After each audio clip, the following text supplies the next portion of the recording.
Ngayon pong August 2025 ay muling uminit ang usapan dito sa crypto community tungkol po sa posibilidad na maganap ang isa na namang tinatawag na flippening. Ang tanong ngayon ay kung sino ang susunod na magiging number 2 sa crypto market. Sa XRP ba? O mananatili si Ethereum sa kanyang pwesto? May mga analyst na naniniwala na malapit nang mangyari ang malaking pagbabago ngayong nalalapit na September 2025. Kaya yan po ang siyang ating pag-uusapan sa video na ito.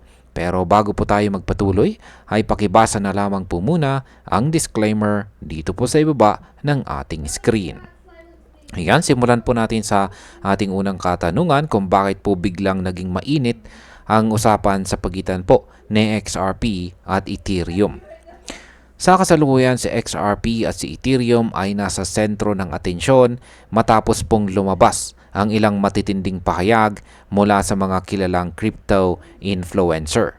Ayon po sa mga usapan, posible raw na sa mga susunod na buwan ay magbago ang ranking sa market cap. Bukod po kay XRP at Ethereum, sumingit na rin si Chainlink o Link sa usapan, lalo na matapos itong tumaas matapos pong tumaas ang kanyang global search interest kumpara kay XRP.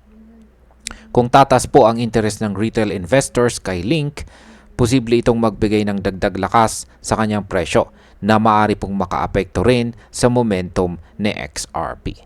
Kaya ang pagtaas po ng interest kay Link ay maaaring pansamantalang magpabagal sa hype ni XRP, pero kung mapanatili ni XRP ang kanyang suporta sa investors, pwede pa rin po siyang lumaban. Ano naman po ang ipinapakita ng Google Trends data? Nagsimula ang lahat ng i-post ni Kentin Francois mula sa Coin Compass ang Google Trends data, kung saan malinaw na mas mataas po ang search interest kay Link kumpara kay XRP. Sa score na 72 para kay Link at 13 lamang kay XRP ngayong August, lumalabas na mas maraming tao ngayon ang curious kay Chainlink. Ayon kay Francois, ito raw ang tunay na flippening dahil nagbabago na raw ang atensyon ng publiko. Kapag nanatili po ang trend na ito, pwedeng mas mapabilis ang pagtaas ng presyo ni Link at baka makasagasa ito sa growth or paglago ni XRP. Kung mas maraming retail traders ang pumunta kay Link, posibleng bumaba po ang short-term demand kay XRP. Pero hindi po nito tuluyang masisira ang kanyang long-term potential. Ano naman po ang paniniwala ni Ginoong Alex Cobb tungkol kay XRP? Yan, sa kabilang banda ay may matapang po na pahayag itong si Ginoong Alex Cobb. Isa na rin po siyang kilalang XRP influencer. Ayon sa kanya, ang tunay na flippening ay mangyayari po ngayong nalalapit na September 2025, kung saan lalampas daw sa XRP kay Ethereum sa market cap. Sa kabila ng kasalukuyang data na nagpapakita na lumalayo pa ang agwat ng dalawa, naniniwala si Ginoong Cobb na papasok po sa bullish phase itong sa XRP sa loob ng susunod na buwan. Kung totoo po ang prediction ni Ginoong Cobb, posibleng magkaroon po ng biglaang FOMO sa market na magtutulak sa presyo ni XRP pataas. Gaano naman po kalayo ang agwat ni Ethereum at XRP sa market cap? Sa ngayon, hawak po ni Ethereum ang market cap na nasa $570 billion, samantalang sa XRP naman ay nasa $191 billion. Ibig sabihin, mahigit $380 billion ang kanilang agwat. Mas lumaki pa ang gap kahapon or nitong nakalipas na araw dahil nadagdagan ng $12 billion si Ethereum habang nanatili itong halos pareho ang value ni XRP. Ang ganitong sitwasyon ay nagpapakita na para mangyari ang flippening, kailangan talaga ni XRP ng malaking pump sa kanyang presyo habang bumabagal ang takbo ni Ethereum. Kaya kung patuloy po na lalayo ang gap, magiging mas mahirap para kay XRP na makahabol sa short term. Ano naman po ang kailangan para malampasan ni XRP itong si Ethereum? Ngayon tumataas po si Ethereum at nasa presyong $4,788 na. Halos malapit na po siya sa kanyang all-time high na $4,890. Samantalang si XRP ay nasa $3.23 na may 8% growth ngayong linggo, pero malayo pa rin sa 28% gain ni Ethereum sa parehong panahon. Sa nakaraang 30 days, tumaas po ng 59% si Ethereum at 13% lamang itong si XRP.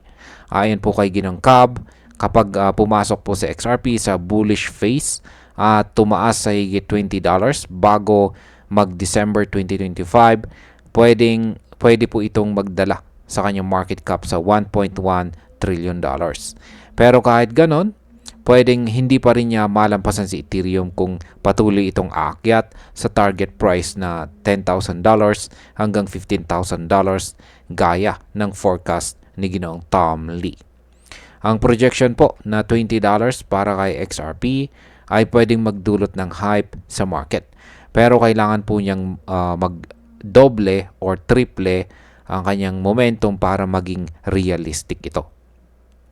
Ayan, bilang panguling katanungan, ay posible pa talagang mangyari ang flippening na ito?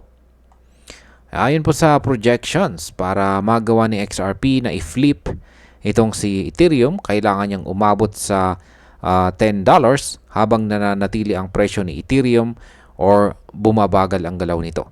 Ibig sabihin ay dapat pong mag-surge si XRP ng higit 210% sa maikling panahon lamang.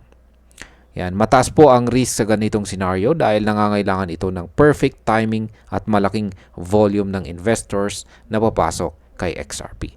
Kaya kung makuha po ni XRP ang tamang timing, pwedeng magkaroon ng malaking rally. Pero kung hindi po ito mangyari, maaaring bumalik po sa dating presyo at mawalan ng momentum.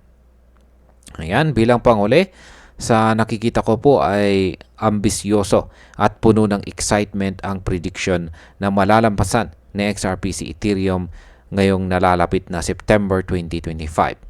Posible itong mangyari pero highly speculative dahil sa laki po ng gap sa market cap at sa kasalukuyang lakas ng momentum ni Ethereum.